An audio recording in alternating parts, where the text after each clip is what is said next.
most important thing is to decide, is to be able to define which ones you can come to an intelligent decision on and which ones are beyond your capacity to evaluate.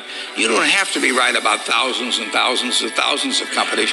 You only have to be right about a couple. I met Bill Gates on July 5th, 1991. We were out in Seattle, and Bill said, "You've got to have a computer." And I said, "Why?" And he said, "You can do your income tax on it." I said, "I don't have any income. Berkshire doesn't pay a dividend." He said, "Well, you can keep track of your portfolio." And I said, "I only have one stock." I said, and he says, "It's going to change everything." And I said, "Well, will it change whether people chew gum?" And he said, "Well, probably not." And I said, "Well, will it change what kind of gum they chew?" And not. I said, "Well, then I'll stick to chewing gum and you stick to computers, you know." I don't have to understand all kinds of business. There's all kinds of business I don't understand. But there's thousands of opportunities there. I did understand the Bank of America, you know, and I'll be able. I'm able to do that. I'm able to understand some given percentage. But Ted Williams wrote a book called The Science of Hitting, and in The Science of Hitting, he's got a diagram, shows him at the plate, and he's got the strike zone divided into 77 squares, each the size of a baseball. And he says, if I only swing at pitches in my sweet zone, which he shows there, and he has what his batting average would be, which is 400. If he had to swing at low outside pitches, but still in the strike zone, his average would be 230. He said the most important thing in hitting is waiting for the right pitch.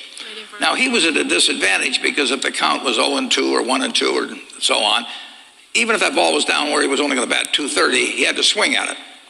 In investing, there's no called strikes.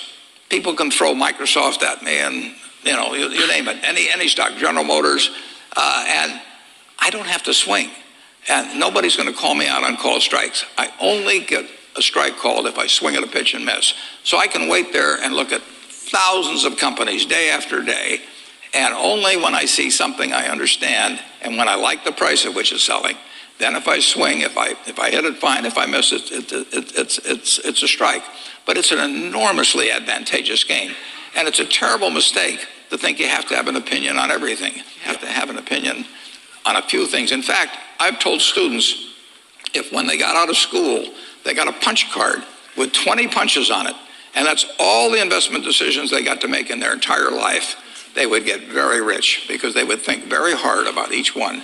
And you don't need 20 right decisions to get very rich. You know, 4 or 5 will probably do it over time. So I don't worry too much about the things I don't understand. If you understand some of these businesses that are coming along and can spot things on, if you can spot on Amazon, for example, I mean, it's a tremendous accomplishment what Jeff Bezos has done.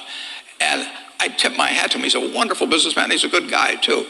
But could I have anticipated that he would be the success and 10 others wouldn't be? I'm not good enough to do that. But fortunately, I don't have to. You know, I don't have to form an opinion on Amazon. And I did form an opinion on the Bank of America, and I formed an opinion on Coca-Cola. I mean, Coca-Cola's been around since 1886. There's 1.8 billion 8-ounce servings of Coca-Cola products sold every day. Now, if you take 1 penny and get 1 penny extra, that's $18 million a day. And 18 million times 365 is 7 billion, 3 less 730 billion, or $6,570 million. So annually, $6,570 million from 1 penny. Do you think Coca-Cola is worth a penny more than, you know, Joe's Cola?